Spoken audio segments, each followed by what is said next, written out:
All right, so can you tell us a little bit about Ormus and genetically modified foods, like how the Ormus can actually affect GMOs? What seems to happen with the mechanism for the Ormus material, it's a superconductive material. And in us, what it appears to be doing, it forms something called a Meissner field around our DNA. And when it forms this Meissner field, it completely shuts out external electrical and magnetic fields from the DNA. And in this condition, the electrical activity of the DNA, and this has been measured, increases to over 1,000,000 times normal. When it does this, damaged DNA then seems to have the ability to correct itself back to its original blueprint, and from that point on it starts to produce the correct material rather than the material that it was producing because of the damage that it incurred.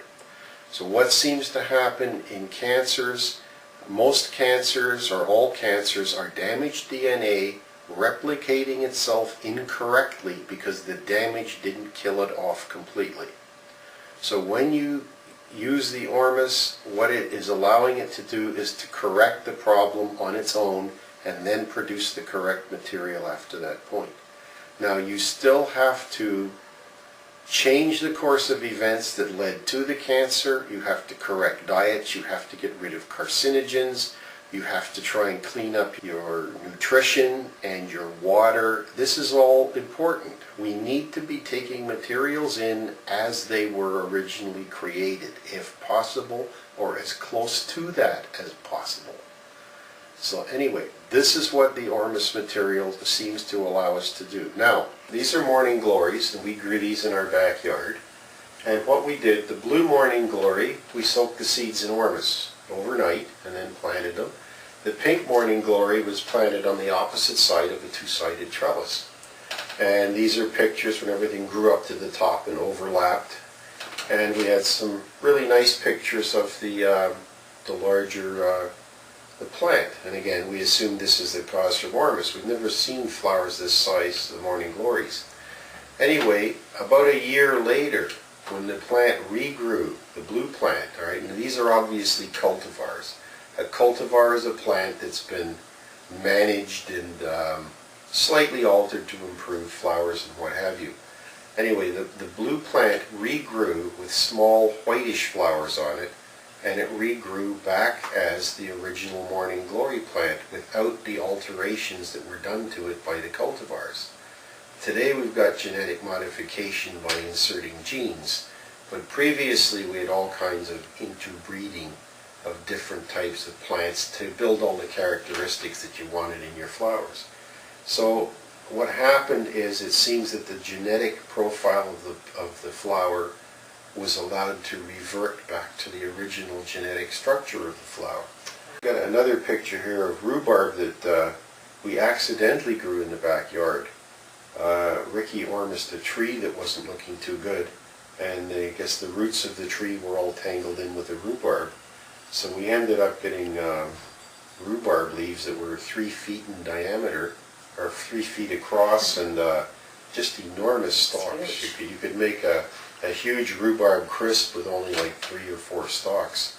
And at the same time in the organic farmers market here, you needed a clutch of about 10 rhubarb stalks to give you the same volume as a single stalk from the backyard. So again, we've only had small examples of this from our own experience. We need more people using this and trying these things out.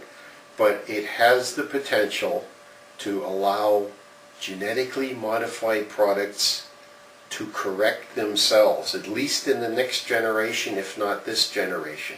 It's pretty amazing. Well, watch out, Monsanto, you've met your match. That's amazing. Yeah. It's, this is important stuff. Yeah. And we need fresh, sharp young minds looking at this, becoming aware of this, and looking into this. This can change many, many things, and this is important. So Ormus is found everywhere. It's found in the air we breathe, in the water, in our food. It's found in plants. It's pretty much everywhere, right?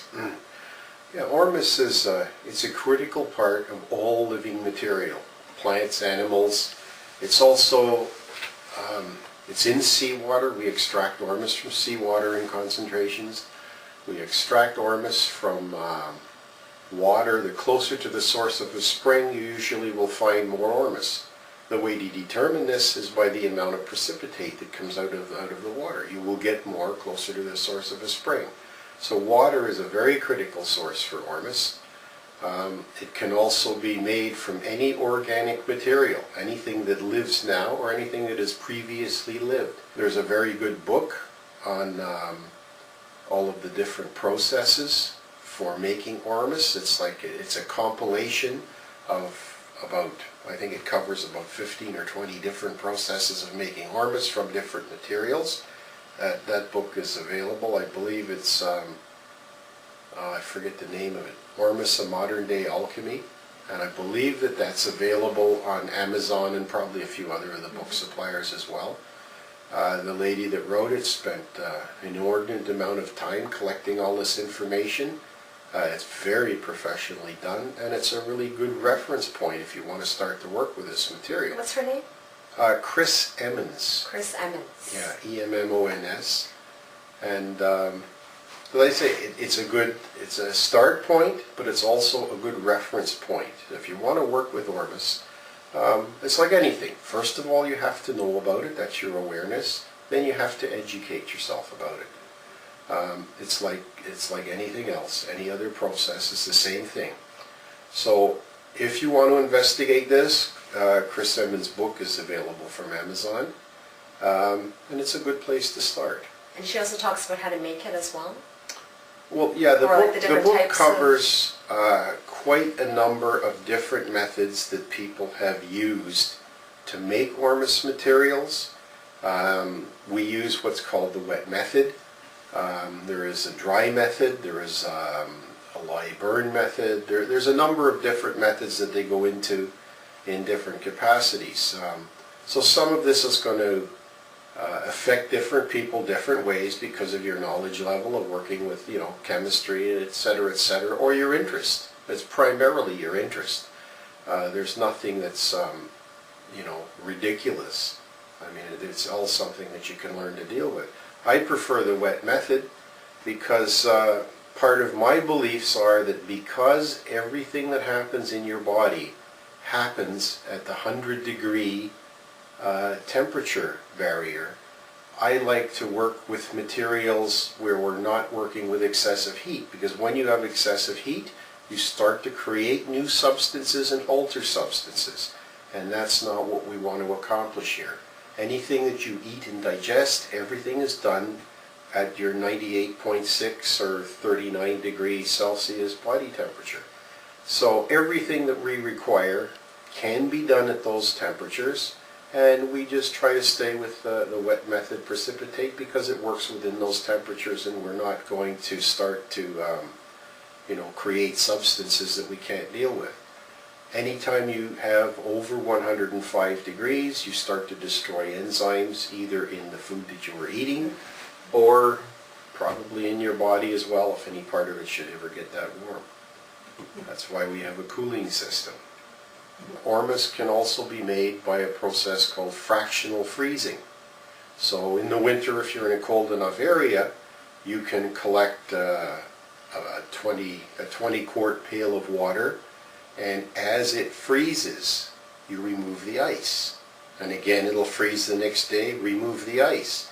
And by the time you get this whole process done through and you've got maybe an inch left in the bottom, you will notice that this water has all gone milky white.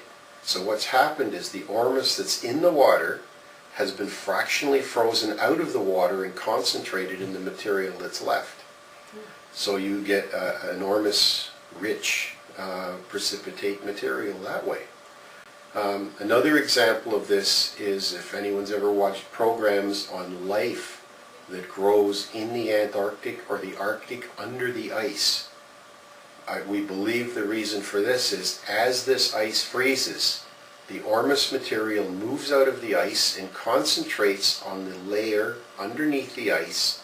So there's an enormously Ormus-rich layer there which helps to facilitate this fantastic Arctic and Antarctic growth, which supplies all the krill, which supplies the whales, which supplies an enormous amount of the biomass of sea life. There's a chart on Barry Carter's website. His website is subtleenergies.com, and there's a chart on there. I think it's a 8.5 by 11 page, printed both sides, of results that have been garnered so far of amounts of Ormus in Ormus-rich foods. Now, all foods, we believe, will have some kinds of Ormus. Different plants will concentrate different types. Some of this will likely be on the behalf of the plant to nurture itself. When we consume plants, we consume second-hand nurturing in a lot of ways. So we don't know everything about this. If you have carrots that are grown in volcanic soil, one measurement had 121 micrograms of Ormus rhodium and 107 micrograms of Ormus iridium.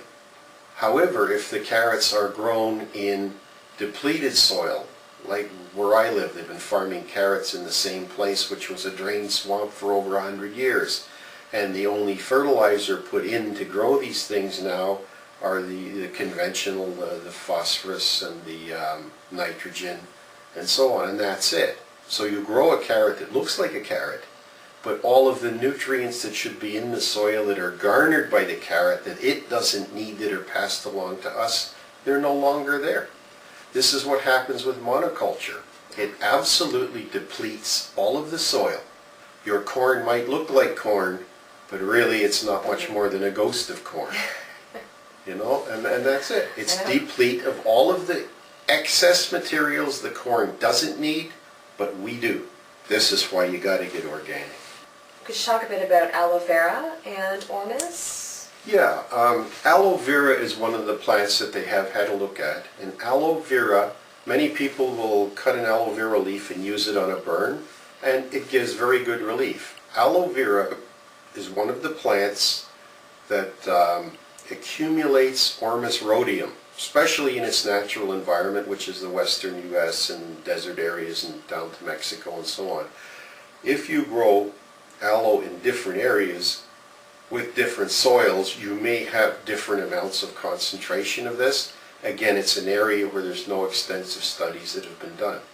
But part of the thing, if you've ever used aloe on a burn, you'll see it actually has good effects. It also has very good effects if you make aloe shakes and drink aloe and so on. It's a very calming effect for the stomach. And it's also something that if you were to dry the aloe out and burn the aloe, you would also have a concentration of the Ormus rhodium in the ash. Again, these are materials that are hard to measure, but if you take the Ormus rhodium and you make it into the mix, or the residue from the burnt aloe plant, and then you use that on a burn, then you will see. So we have to judge a lot of the effects of Ormus by the end effect. The chemistries aren't completely known, and the chemistries aren't regarded by the mainstream because they are deviant chemistries working with the monatomic materials, of which mainstream chemistry knows next to nothing. And until they start to open up and start to investigate this, we sort of have to go by the results that we see. Now, when people take Ormus, you will see certain results that we've already talked about. If you take your Ormus and you take a teaspoonful that you would normally take for a day, put that into a gallon of water, and then use this either to soak seeds that you're going to plant, or use this to water your plants. You can start to do this with some of your indoor plants. And this video right now is being made the beginning of December in Canada. About 5 weeks, and this is our shortest days of the year, about 5 weeks of watering. After you water your plants with Ormus, you will start to see some significant changes in them. You will see new growth. You will see more brilliant leaf growth. We found certain plants that usually never flowered, especially that time of year in the shortest exposure to light, would start to flower. So it's interesting to see.